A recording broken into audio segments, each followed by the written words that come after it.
Even though potato chips usually aren't considered a healthy food, Kettle brand wanted to do things differently. Instead of thin chips made fast on a massive production line, they chose kettle-cooked chips, fried in small batches in big kettles. The slices come out thicker, extra crunchy, and the ingredients are often kept simple and easy to recognize. So how do they actually pull that off inside the factory?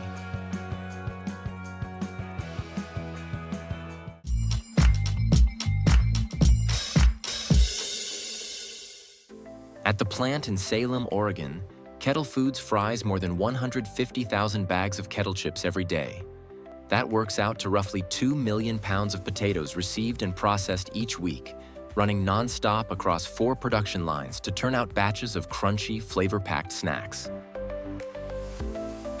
For potatoes, Kettle often chooses the russet Burbank variety, known for its higher sugar and starch content, lower water content, and especially for absorbing less oil.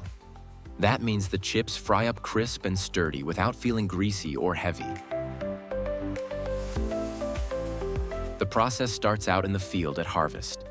Because potatoes grow underground, farmers use a specialized digger, a machine that can cut down about 10 inches into the soil and lift up the whole plant in one clean motion, bringing up roots, rocks, and clumps of dirt along with it. Everything rides up onto a vibrating mesh conveyor, where loose soil is shaken off.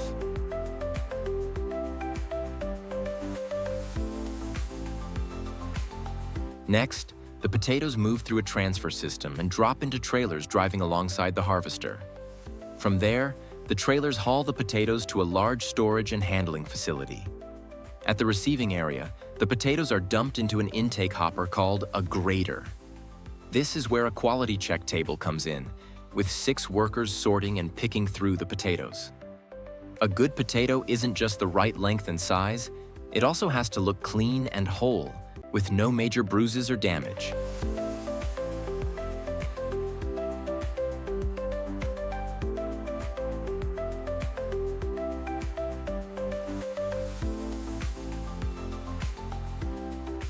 After the initial sorting, the potatoes are trucked over to the wet end of the Kettle Foods plant.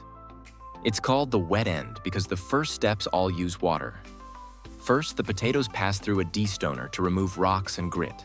The system uses a pumped water flow to move the potatoes along, while stones and heavier debris drop out into a separate channel. Next, the potatoes go into a drum washer. Inside is a rotating cylindrical drum that works like an industrial washing machine for potatoes. Pressurized water sprays all around. Heavy-duty brushes scrub the surface, and swirling water keeps the potatoes tumbling so everyone gets cleaned evenly. During washing, lighter things that float, like straw, small bits of debris, and other impurities, are separated out and collected for disposal, making sure the potatoes move on to the next steps clean and consistent. Next, the potatoes move deeper into the production area for a more thorough scrub.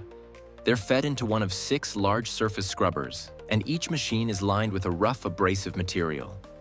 As the drum turns, the potatoes tumble non-stop, rubbing and bumping against the textured surface to knock off stubborn, stuck-on dirt. At the same time, high-pressure water jets spray everything down, washing the loosened soil away. Even after they're washed, the potatoes still have to be the right size. So next, they go through an automatic sizing system. The equipment measures and pulls any oversized potatoes out of the main flow, then sends them to a station that cuts them in half. That way, each piece is the right size to feed smoothly into the slicer.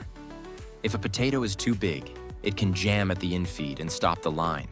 Or it can throw off the blade and create uneven cuts, which means chips that come out too thick in some spots and too thin in others. And to make sure nothing slips past the machines, workers are stationed along the line doing visual checks. They quickly pull out any problem potatoes the system might miss, like ones that are bruised, damaged, or have defects. If an oversized potato still shows up uncut, they'll split it on the spot before it reaches the slicer. From here, the potatoes are pushed along through a water-powered transport pipe system called a hydro tube, which carries them across the plant to the slicing area. At the slicer, everything happens at high speed. The machine can handle up to around 4,000 potatoes per minute, producing consistent, uniform slices. Each potato is cut into about 29 thin slices, with the thickness tightly controlled so the chips fry up with the same color and crunch every time. Since kettle-cooked frying usually feeds potatoes in batches, the slicing system is set up to route slices between different lines as needed. That way, the plant can balance the flow into each kettle, keeping the fryers evenly supplied and preventing any one line from getting overloaded. After slicing, the chips drop straight into a kettle of hot oil that's gently bubbling. Here, they fry at around 300 degrees Fahrenheit. Kettle Foods uses safflower oil because it has a neutral flavor, which lets the potato taste and seasonings come through more clearly. During frying, the chip cooks standing beside the kettles play a key role. They constantly use long rakes to stir and spread the slices, keeping them moving. If the chips aren't spread out evenly, they can clump together, cook unevenly, and lose that signature crunch. The plant still uses this same hands-on raking method from the early days, staying true to the small batch, operator-involved style of kettle cooking. This frying method is also what makes kettle-cooked chips different. The slices are usually thicker, and frying in batches often creates light blistering on the surface and a firmer, tougher outer crunch. That's why they have that loud, sharp crunch compared to thinner chips. And because they're sturdier, kettle chips hold up better when you scoop salsa or dip without instantly snapping into crumbs. Once the chips reach the right golden brown color, the kettle's discharge door opens and they slide out of the oil. Right away, the chips land on a vibrating conveyor. The gentle vibration keeps them hopping as they travel toward inspection, helping separate the chips while reducing friction and pressure. It's a perfect way to move kettle chips since they're thicker and crispier. Next, the chips pass through an optical sorting machine. This powerful, bright light system is called OptiSort. As the chips move through the viewing zone, sensors read the color of each slice in a split second to spot any chips that are too dark or uneven. Anything that doesn't meet the standard gets instantly kicked out by a blast of compressed air, while the rest continues down the conveyor to the next step. But the machines only handle the color check. The final call still comes down to people. A trained team of workers knows exactly what a good chip looks like. Evenly golden, the right surface texture, and free of dark burns or shape defects. As the chips roll by, they watch non-stop and quickly pull out anything that doesn't meet the line's quality standards. After inspection, the chips are ready for seasoning. They're spread out and lined up as they enter the seasoning drum. Here, the plant prioritizes using real seasoning ingredients to create flavors that taste bold and layered. Before the seasoning can stick, the chips get a light mist of safflower oil to act as a binding coat.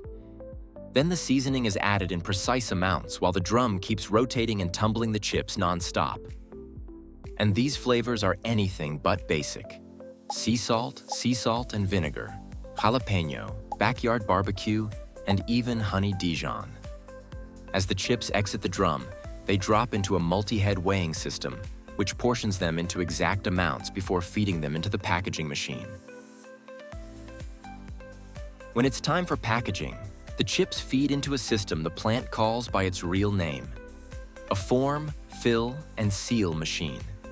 A continuous roll of packaging film is pulled forward, shaped into a tube, and sealed along the back seam. Next, sealing jaws clamp down to form the bottom of the bag, cutting and sealing in rhythm so each bag is shaped properly. Once the chips have been weighed to the exact target amount and dropped inside, the machine blows in a small puff of air to reduce pressure on the product, helping prevent the chips from getting crushed during shipping. Then the top jaws seal the bag shut, cut it free, and create the airtight top seal. Each machine has its own dedicated operator monitoring it, constantly checking seal quality and the weight in each bag to make sure every bag is sealed tight and filled correctly. From there, the finished bags move to the case packing area. Workers load the correct number of bags into each cardboard carton, and the cases are sent to be stacked, wrapped, and placed on pallets, ready to ship out to customers. And that's how those crunchy kettle potato chips are made. What do you think? Do you feel like small batch kettle cooking plus that neutral safflower oil makes these chips taste better and feel more authentic? Drop your thoughts in the comments.